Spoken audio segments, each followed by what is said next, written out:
கன்னியாகுமரி மாவட்டம் மேல்புறம் அருகே பாகோடு பேரூராட்சிக்கு உட்பட்ட வட்டவிளை பகுதியில் ரேஷன் கடை ஒன்று செயல்பட்டு வருகிறது. இந்த ரேஷன் கடையில் மொத்தம் 972 குடும்ப அட்டைகள் உள்ளன.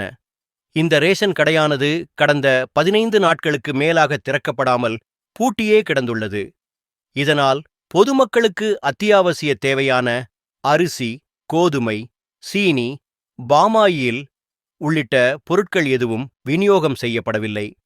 இந்த நிலையில் இன்று மதியம் அப்பகுதியை சேர்ந்த பொதுமக்கள் ஒன்று கூடி ரேஷன் கடையை முற்றுகையிட்டு போராட்டத்தில் ஈடுபட்டனர்.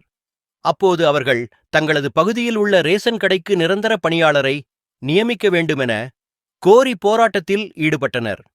இதனையடுத்து வேறு ரேஷன் கடையிலிருந்து தற்காலிக பணியாளரை கொண்டு ரேஷன் கடை திறக்கப்பட்டு பொருட்கள் விநியோகம் செய்யப்பட்டது.